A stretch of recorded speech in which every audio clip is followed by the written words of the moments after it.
Bom dia, pessoal. Vamos de BTC na manhã dessa quinta-feira, 1º de agosto, agora na Espanha, 11 horas e 15 minutos no Brasil, 6 e 15 da manhã.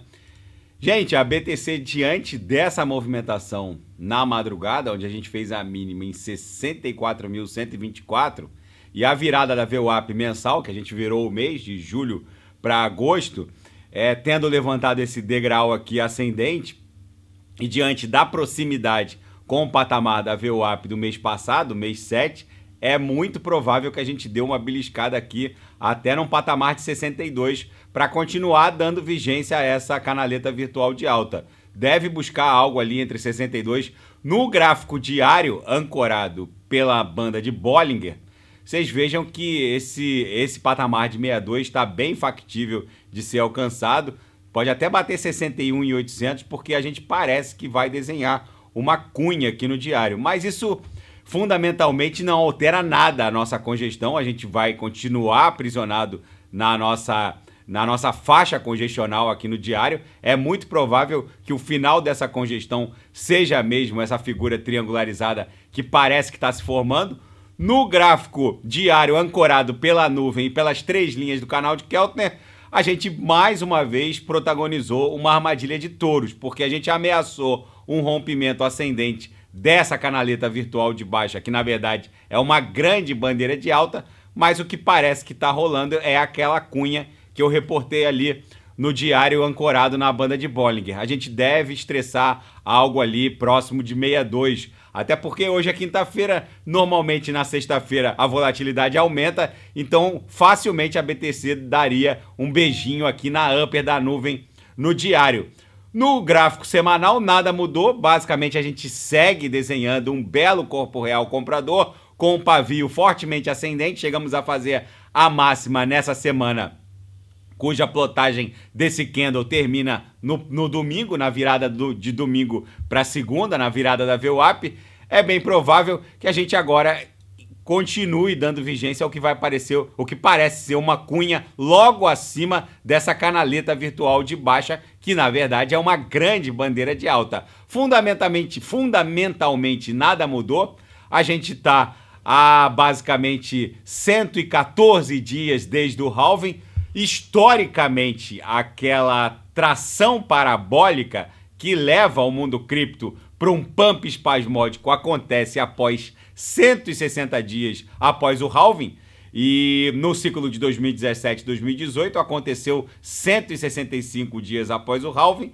No ciclo de 2020 e 2021 aconteceu em 162 dias. A gente protagonizou aquela tração parabólica que levou a BTC para novas máximas históricas. A gente já desenhou uma nova máxima histórica, mas não foi uma pernada parabólica. Isso está em vias de acontecer diante dessa acumulação triangularizada que o diário parece que está desenhando. Isso aqui também pode ter sido só um fundo triplo, com aquela agulhada de 19 de julho, a agulhada de 25 de julho e a agulhada dessa madrugada. Pode ter sido um fundo triplo, mas como vem o final de semana aí e a extensão desse corpo real vendedor, facilmente levaria a BTC para 62, dando vigência ao que parece ser uma cunha. Assim, o nosso início da tração parabólica ficaria mais para o dia 10 de agosto, por aí, porque se a gente for dar vigência no diário a essa cunha, o início de uma explosão ascendente teria que ser lá pelo bico da figura triangularizada, a partir de 10 de agosto.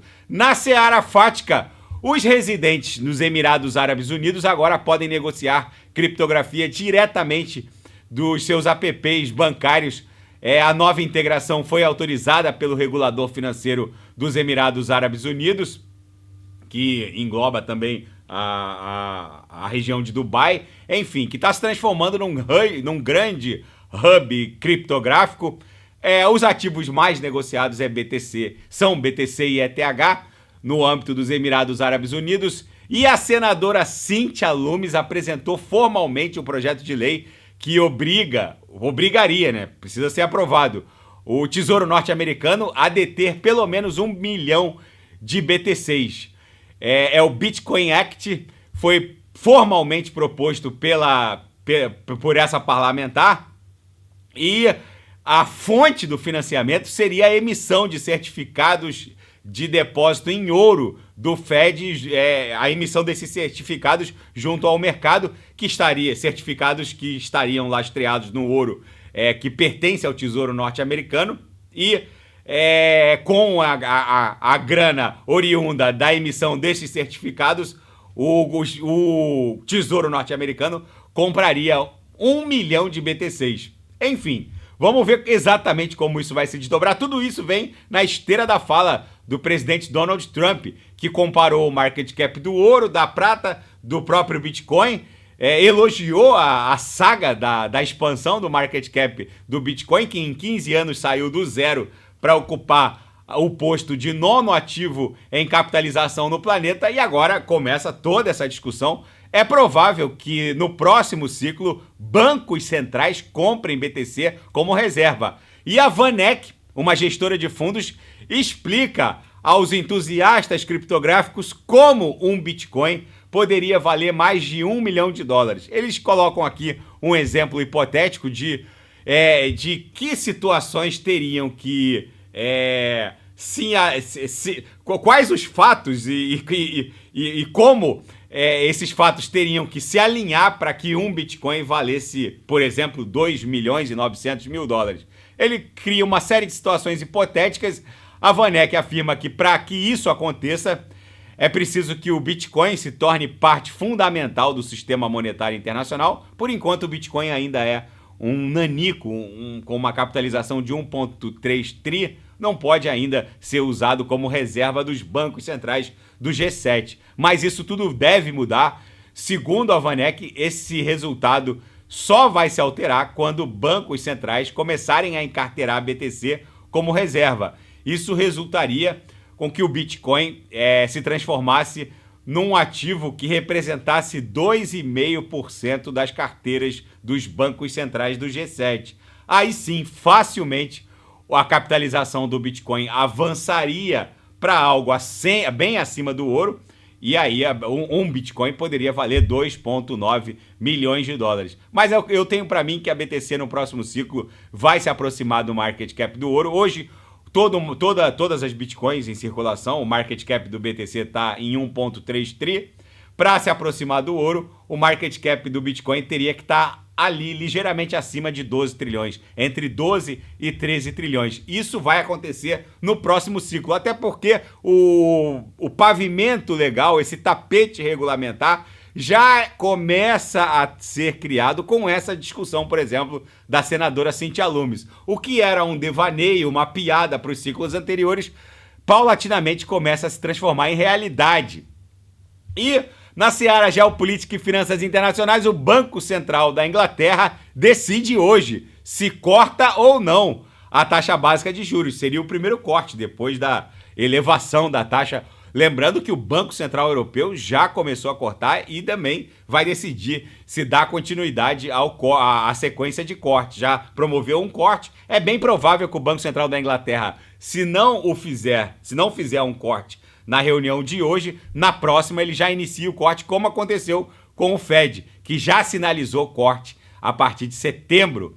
E a Coreia do Norte quer reiniciar conversações nucleares se o Donald Trump vencer as eleições, disse um ex-diplomata de Pyongyang. O Donald Trump, quando no seu primeiro mandato como presidente dos Estados Unidos, se reuniu com Kim Jong-un na fronteira entre a Coreia do Sul e a Coreia do Norte. Os dois apertaram as mãos, se reuniram num hotel.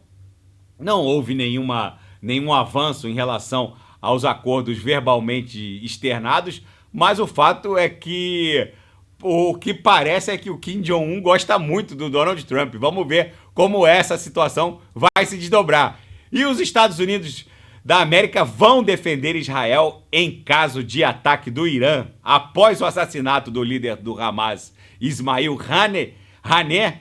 O secretário de Defesa norte-americano, o Lloyd Austin, afirmou e reafirmou que os Estados Unidos vão defender Israel em qualquer caso de ataque oriundo do Irã. Enfim, gente, a BTC aqui no diário ancorado pela nuvem, pelas 3 linhas do canal de Keltner e também pela banda de Bollinger, ao que parece, deve desenhar uma cunha triangularizada, podendo facilmente beijar o patamar de 62. Então fica no radar. Aqui no gráfico de 6 horas, 62 também é sustentado, justamente porque a VWAP do mês passado, do mês de julho, ficou lá em 62,99. E aí, normalmente o ativo, depois da virada, ele busca o patamar da VWAP do mês passado, como aqui. Ó, aqui houve a virada, buscou o patamar do mês passado, como aqui houve a virada, buscamos o patamar da VWAP do mês passado. Então, normalmente, a gente busca o patamar da VWAP do mês passado, que se for buscada, vai buscar 62, para depois se expandir numa pernada subsequente ascendente. Como o RSI está no limbo, está no zero, eu acredito que seja só uma agulhada para 62, para depois a BTC explodir em direção a 73, 74. Só que isso aí ficaria lá pelo dia 10 de agosto, por aí. Tanto pelo gráfico de 6 horas, que tem que respeitar esse balezão, quanto pelo gráfico diário. E eu ouso afirmar aos senhores, muitas altcoins não vão acompanhar essa queda da BTC, até porque a dominância naquela agulhada do dia 25 basicamente caiu. Nessa queda dessa madrugada, a dominância deu uma recuperada, não consegue ali se livrar de 56% também, encontrou um platô, e se a dominância tombar, essa queda da BTC vai ser solitária. Então, quem não sabe o que comprar, é bom se posicionar. E quem não sabe exatamente onde se posicionar, cliquem no link abaixo, Gemas Altcoin Alert, porque eu garimpei as 40 melhores altcoins em potencial de retorno para esse ciclo. Daqui a pouco eu volto com ADA, Binance Coin, Polkadot, Avax, e quem quiser sugerir, é só colocar nas mensagens abaixo. Grande abraço, até daqui a pouco.